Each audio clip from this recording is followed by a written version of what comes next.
What is your it factor? On this episode, you're about to hear, we interviewed Emily Ford, and she helps people find and cultivate your it factor. She's the host of the It Factor podcast. She's a speaker, and she has led a team of over 150,000 entrepreneurs. She started her business at 23, and by the age of 26, was able to make over $1 million in her business. And now she helps other entrepreneurs with their businesses online.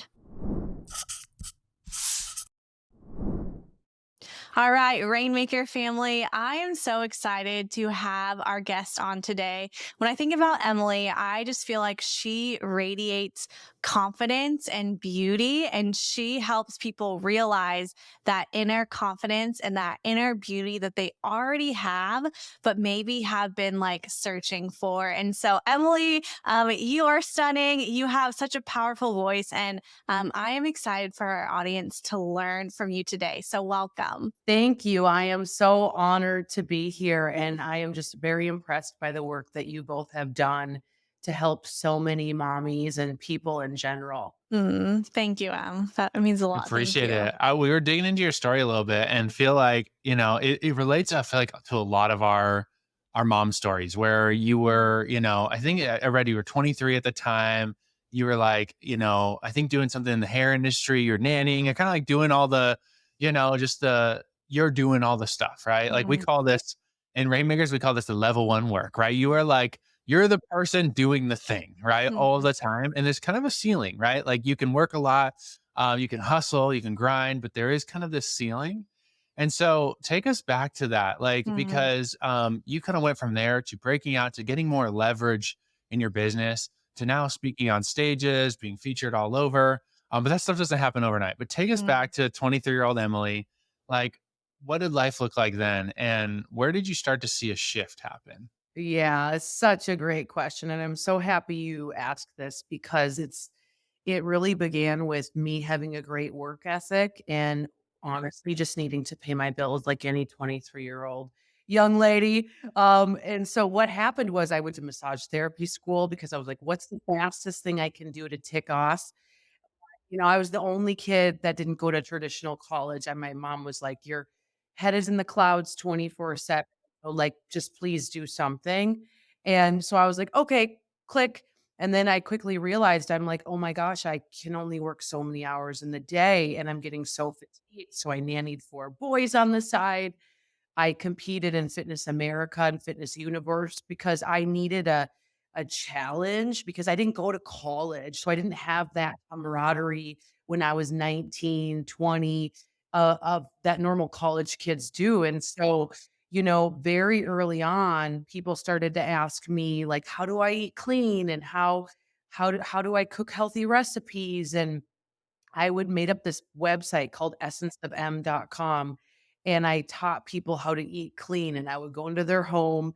So at this point, I'm working like 3 different jobs, and, I even bought a house on a short sale, and I remember my mom had to co-sign because I didn't have any credit because I didn't have any debt. Everything I ever bought was in cash. Yeah, and I had 3 girls live with me that were in college, and they paid the mortgage, and then I actually made money too. And so I was trying, okay, trying, but there was no more hours in the day. And, it was get up at 5 AM, go to LA Fitness, work out, try blah, blah, blah, all the things. And, I always say when the student is ready, the teacher will appear. And I was open in searching. So open to new possibilities. And I was also searching for possibilities. And that's when I was introduced to the first profession that I was involved in called network marketing, more, traditional, or I should just say like you love a product, you sell a product, and the way you do better is by improving the productivity of the group. And so I dove in. I mean, I, like, committed to it, and, I didn't have a social media, like, I mean, I had 900 Facebook friends, but they were, like, high school friends, and so I started to build my network. I started to learn sales. I started to learn rejection, at a very young age, and, I really committed to it, and I made myself a vision board, and moved in with my mentor and unplugged the TV and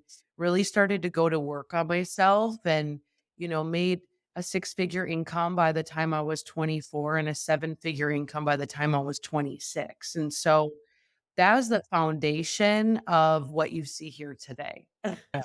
Now, in that season, okay, you're doing massage therapy, you got a house, you got roommates, you're nannying, and then you jumped into this new opportunity.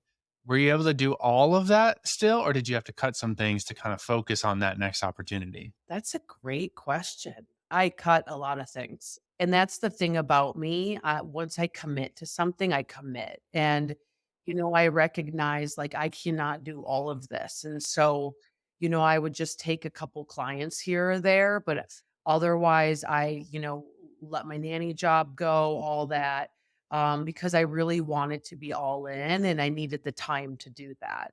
That's essential. We found that too. Like I mean, there is so many hours in the day, and sometimes you got to trim to grow, right? Mm-hmm. We were skimming through one of your talks you did, and you mentioned the essentialist versus like the non-essentialist, right? Can you talk a little bit about that for our audience? Because I feel like that is one of those shifts you have to Mm-hmm. make in those early Absolutely. days.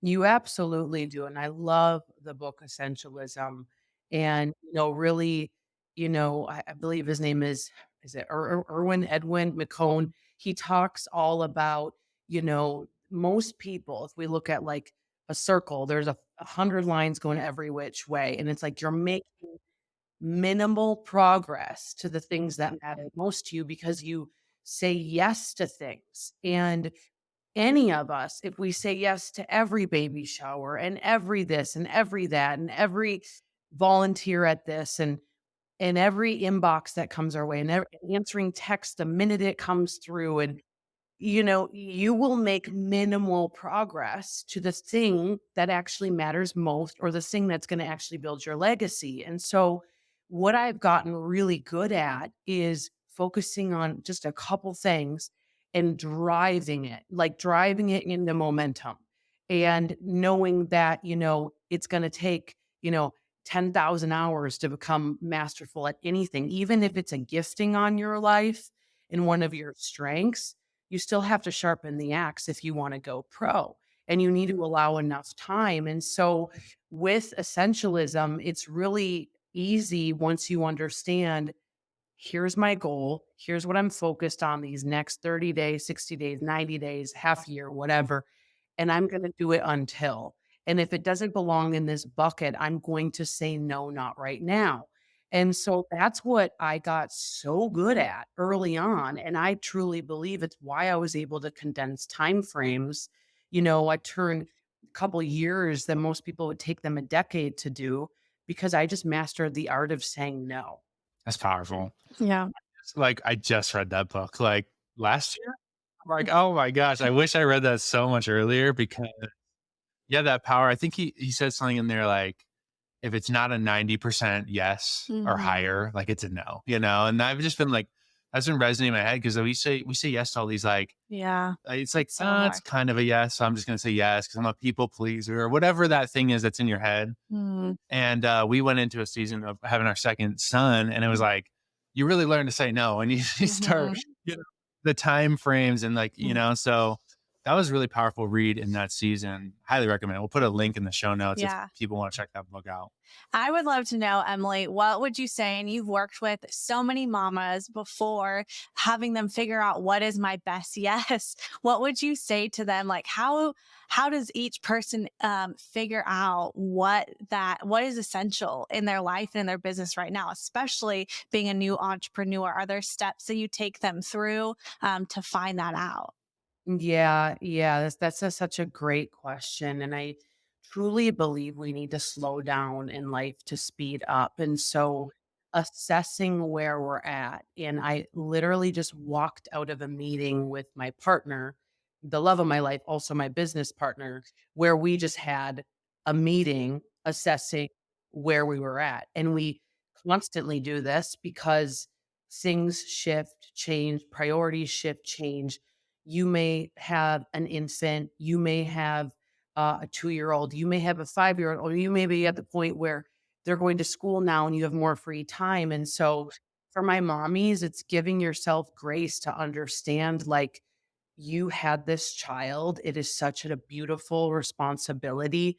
Don't beat yourself up. And let's just be honest about the time we have and what our capacity is. And so, for my entrepreneur moms, I am very keen on, taking moments and seasons when they're super small and they need you.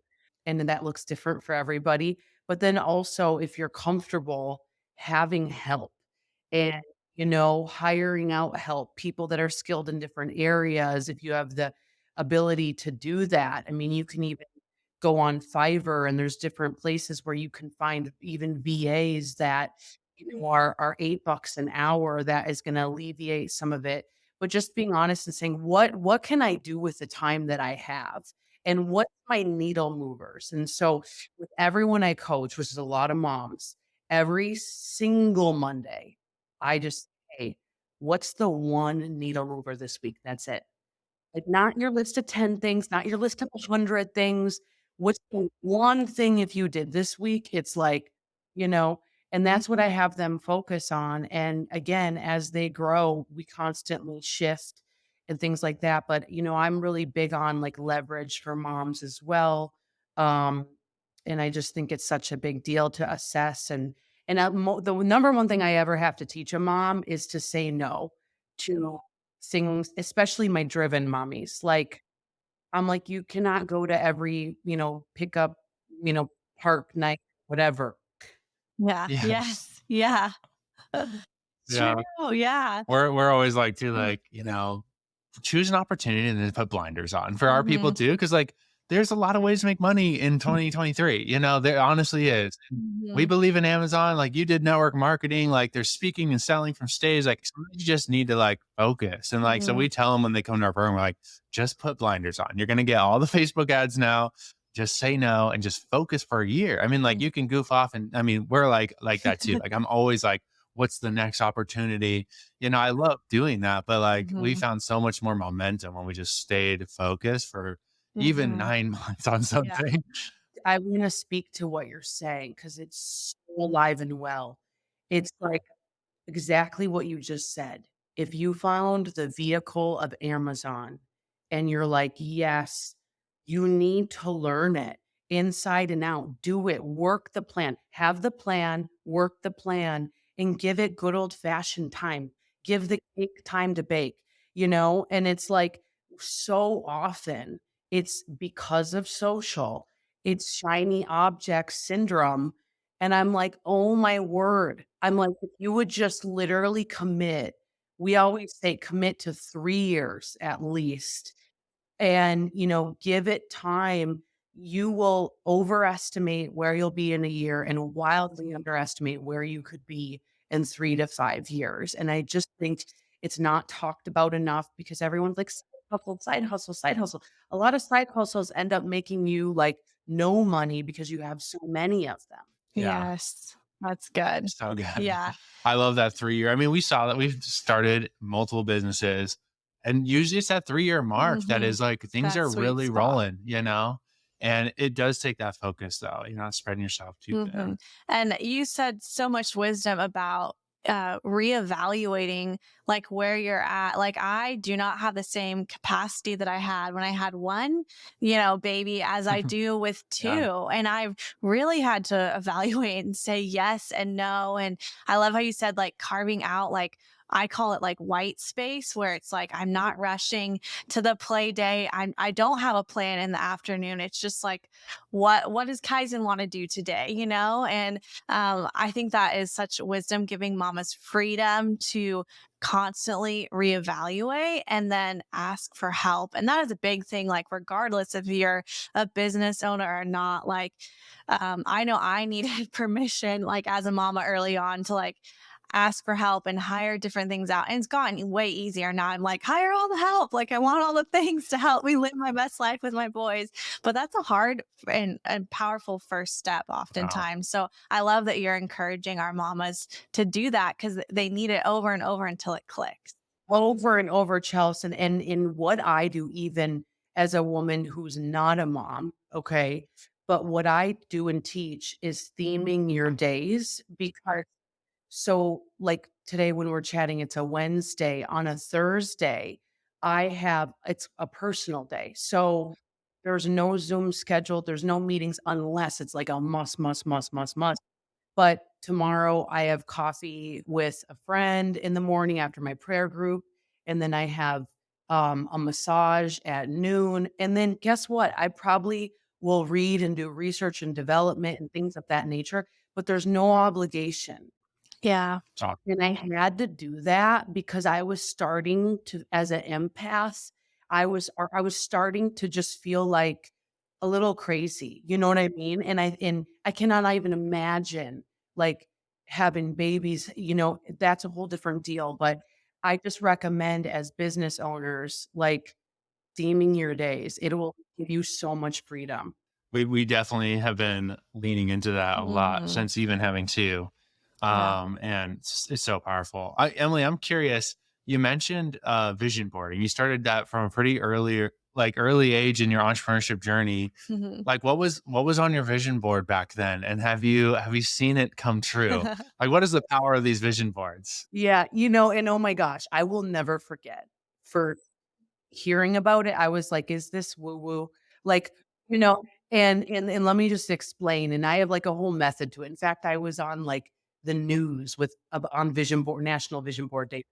So, basically, there's just so much power and we all know this, in writing down our goals and in all the different areas. Like, spiritual growth is one of them for me, obviously, like, I wanted to get out of Minnesota and live on the Pacific Ocean. That was on my vision board, just little, like, things that are more, monetary stuff, but then also things that you can't really even touch, right? And so I write out every category. And this is what I did when I was 23, when I was sleeping on a mattress on the floor. I literally could hardly pay the bills. I started to dream and go there and actually make it come to life. And so I went and Googled the things I was describing. Instead of just grabbing a random magazine, I got so specific and I put it all up and I would stare at this every single day in my office. And every morning when I'd have my coffee and gratitudes and prayer time, I would just look at it and I would pray over my vision board. And yes, the answer is yes, things have come to pass. I have a little plastic baggie, or it's actually a gallon bag, and it's like the stuff comes to pass. And I put it in there to remember how far I've come because I've been doing this now for 14 years. And I will tell you though, the key is to not only visualize, but it's to pray over it, and then it's also to match it with an actual business strategy or a life strategy, So I'll just give you an example that has nothing to do with a car or anything. I had on there the attributes I wanted in a man, a partner in life. After I was just feeling like I was really struggling in that area of my life. And so I wrote out the non-negotiable. Number 1, he has to love the Lord. And number 2, lead. Like, I need a leader because I cannot lead all the time. It's exhausting as a woman. And so every morning I pray over it, look over it, pray over it, look over it. And, which is so cool is like I eventually met that person. But what helped in my subconscious brain when I was dating, when they didn't love God, when they weren't a leader, it was just like, "No, thank you, next," right? And so it didn't allow me to settle, and that's what I really love about it. Wow. Mhm. And it's important on those really hard days, you're like, "No, this is what I know is out there. I know is possible," whether it's a monetary thing like you talked about or just something else you want in your life, a partner, like, a mindset shift you wanna have. So Yeah. that's amazing. One of the things you're really known for is like helping people create their it factor, right? Like their it factor. And there's a word you use. And I think another one of your talks, you use the phrase raise your frequency. What does Mhm. like frequency have to do with your it factor?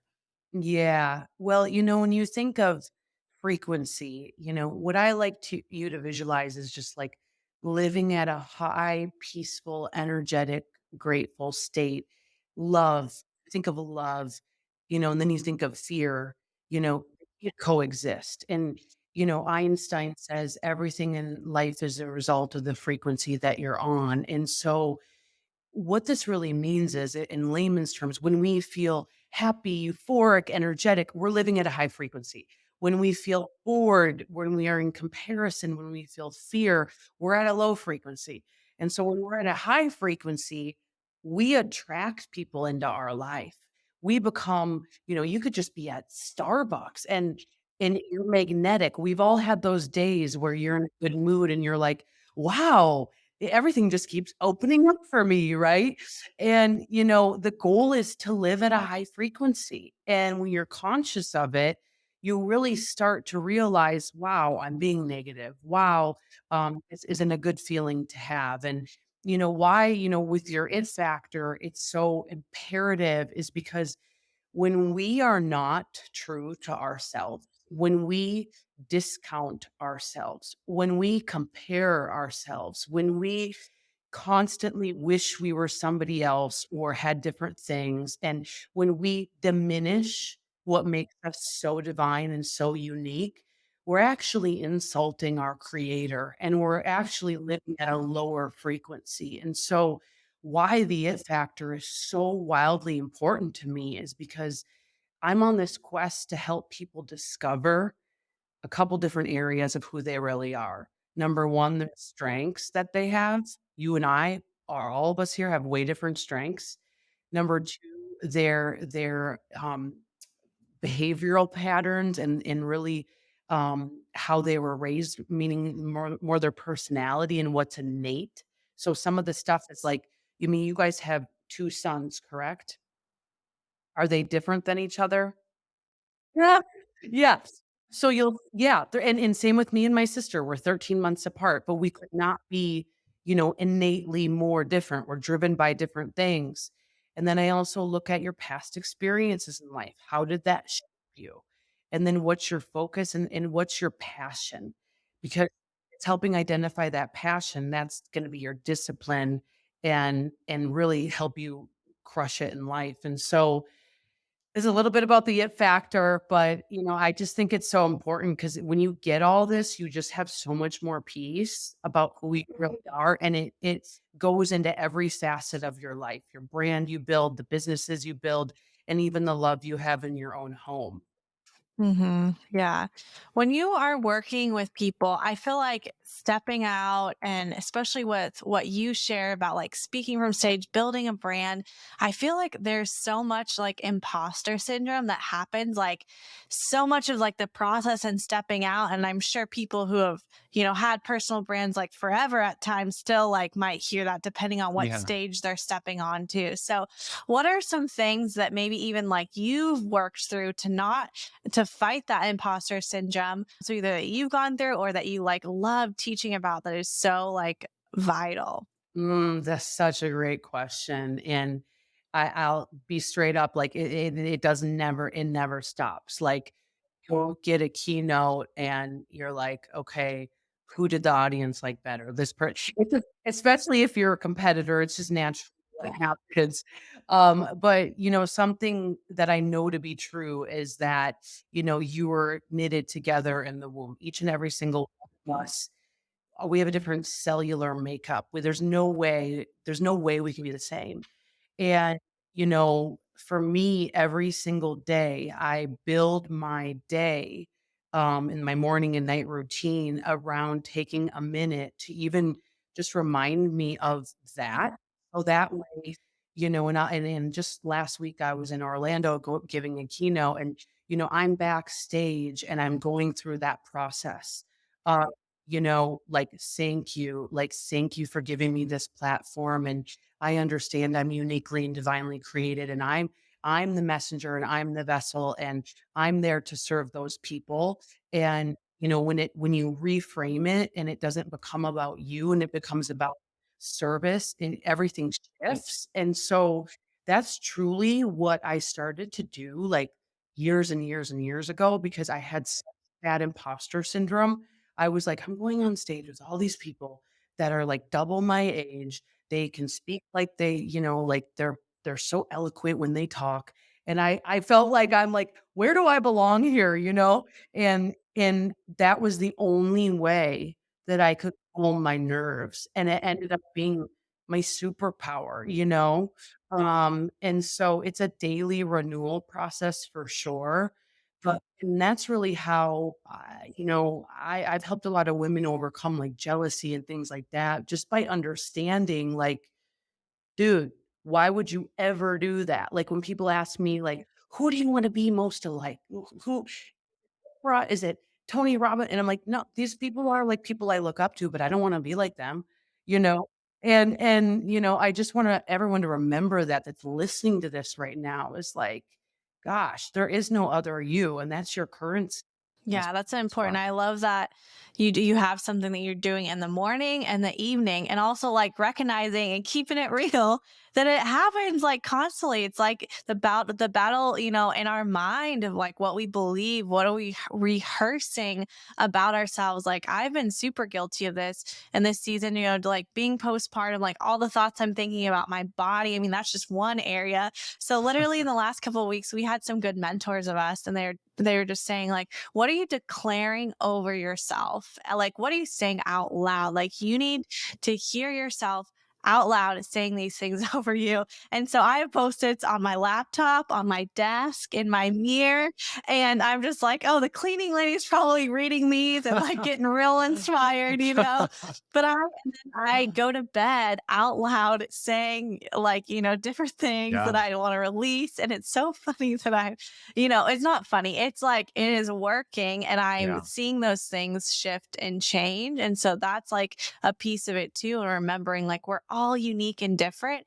And I love how you're looking at it from how can I need to show up as me because these people like they need to hear what I have to say that I'm uniquely gifted in. And yeah, if people could grasp that, like we need to show up for other people. Like Mm. that's amazing. And the moment you do that, you give people permission to do the same. Like, it's someone who's so raw, so authentic, it just kinda makes you go, "Oh, it's and they're nothing like you." It makes you just kinda go, "Oh, thank you." You know? And even just to your point of what you're saying, it's just so crazy, like, there's so many women that would just pray to be able to carry a baby, like, pray to be able to have a loving husband, pray to be able to have, not only 1, but 2 kids and, like, to have the life that you've created, right? And so it's like shifting that focus, and it changes everything. Yeah. Hmm. That's powerful. Yeah. We were just doing a training with our rainmakers on the power of your words. And then we found this interesting study how it was like analyzing language patterns and that like oftentimes people with like higher levels of depression or anxiety, they use a lot more of like self-focused language, which is really interesting. How Mm. you kind of reframed, like even in the moment of like you're about to go on stage, you're feeling self-focused. Like if you focus on self, it's gonna just amplify the anxiety, amplify the nerves. But Mhm. you shift to like, I'm gonna show up for these people, like Mm. this isn't even about me. This is about them. And like it totally brings you to that higher frequency. So I love that tip because whether you're listening to this show and you're about to go speak on a big stage or Mhm. you're about to just go post an Instagram reel, like there are levels to this game, but there's always sometimes fear. Like for some people, like the step of faith is post on Instagram about your business Mm. for the first time, like releasing your voice on Instagram or Facebook or TikTok or wherever it is. And Mhm. so I love that reframe. I'm definitely going to remember that. And in those moments when you're feeling tempted to focus on Yeah. self, to be like, I need to say this because someone needs to Yeah. hear it. Like someone That's out really there needs to good. hear this. It's not about me. So Emily, thank you. That was so good. Yeah, I love that. I would love to know just a little bit. This kind of goes into imposter syndrome, but also you talked very briefly about like overcoming rejection at an early age in your entrepreneurship. How did you do that? What would you say to someone who's like afraid of rejection or maybe being Mm, rejected because people don't understand? Yeah. First of all, it's all expectation, right? And, I think when people get into business, someone needs to say, like, you might have to knock on 100 doors or, 1,000 doors. And so it's understanding that, because I feel like when people get into business, if they don't have that background, they're just like, oh, I posted and no one bought anything and I must be a failure. And so when you are set up psychologically for the infinite game of like, I'm going to post even if only my mom comments on it. Like, and this is the long term, it definitely helps your mind so much. Another tip would be, especially when I got into sales, and it's like my highs were so high and my lows were so low. And I was like banking on every sale I had. And people could feel that. Like it's not a good feeling when you're in a meeting and all you can think about is I hope they buy. It is all like switching that around again, the reframe of like, who can I serve? But then also having enough intelligence that, you know, people are not money, but like so many times, like meetings make money, and like understanding that you need to have more meetings in the pocket. And so, what I would do is I would just schedule 10 times the amount than other people in my circle would, because I'm like, I'm not going to bank on this person to sign up today. I need more meetings, because more meetings just equals more follow up. I mean, my first business, it took the woman 7 times of following up with me before I said, "Yeah, green light," right? And so the fortune truly is in the follow-up, but I think it really helps your confidence knowing like, "Oh, good, I have other meetings scheduled this week, so I don't have to bank on this one." And, there's a refining process. Sales, whether you like it or not, like you've got to get better at it, refine yourself. And what I have always done is I will evaluate like what happens after. So even a speech I give, I'm like, what happened? What was the good, the bad? What could I get better at? Same with sales meetings. I would sit in my purple Saturn and I would sit there and I would be like, okay, excuse me, like allergies. Okay, I'd be like, "Okay, what did I do good at? And what could be improved upon?" And in the beginning, I talked forever and I didn't even get to know the person. And so, my mentor was like, just like literally ask them more questions about themselves. And you have to build that trust before you go to sell them something. It's simple stuff like that. But if you don't stop and smell the roses, you're never gonna know to improve, and you're going to keep repeating the same mistakes over and over again. And so, I would say that. And then the third thing is just like understanding that you need more reps to get better. And it might just take some time. And no matter what, I just had a Rob Riggle, he's a famous actor on my show, and he's a comedian, and it took him 10 years before he got on SNL, and, and he's like, he goes, I did comedy at a stand-up bar in New York, like, to 3 drunk guys at 2 in the morning, and, but so many people now are like, "Oh, you made it," and it's like, "Yeah, for 10 years." Powerful. Yeah, they don't always see Yeah. the work and the sometimes grind and the late nights and all that of putting in until you are where you want to be. So yeah, it's just important to like keep going and don't give up. I love how you talked about even like 3 years in the business, like giving yourself having that mental place of like it's not just 6 months, not just Mm, 3 months till I like decide I want to move on. So yeah, yeah. that's good. Emily, we love to end the show with a little dreaming forward. What are you dreaming about in this next season? Like in the next 3, 6, 12 months? Like what's coming down the horizon for you? Oh, this is so fun. I am dreaming about my book I'm writing right now, and it's a labor of love, for sure. But I just see it transforming so many lives and families and breaking generational curses, and I'm being pushed like by God to do. It's like everyone's like, "Why are you getting up so early? Why? Like, what's going on?" And I'm like, I have this supernatural energy because I know what I need to do right now, and it feels so good to have. It's the best feeling ever to be at peace, but be on fire simultaneously. I think that's the best way I can describe my life right now. It's like I'm peaceful, but I'm on fire. and it just feels so right. And, so that's really my mission right now. And I'm stepping out in a big way. And I'm, really just on a mission to help transform people and not only just make them feel good, but I truly, want people's hearts to be healed in the way that mine has been healed from doing a lot of deep work and finding deeper meaning and freedom. And that's what it's all about. And so that's what I'm excited about. Yeah. That's so cool. Oh, I cool. love that. Well, Emily, people are resonating with what you have to say. Where can they find you? What platforms to send a follow? Yeah, definitely at It's Emily, ITS, It's Emily, or it's Emily.com. And that's where we can hang out. Awesome. Well, thank you so much for being on, Emily. It was so fun to hear from you. You have so much wisdom in so many different areas. And I think it's so cool. We'll definitely be supporting your book when it comes out. So thank you. Thank you for listening to another episode of the Rainmaker Family Show. Hey, if you are not a part of our Rainmaker Mastermind, we have a new opportunity for you to book a one-on-one strategy call with one of our Rainmaker coaches. If you want to get a call with them, see if it's a good fit for you to work with us to build a business that allows you to have time freedom and financial freedom, you can get that call at makeitrainmama.com/podcast. That's makeitrainmama, MOMMA.com/podcast.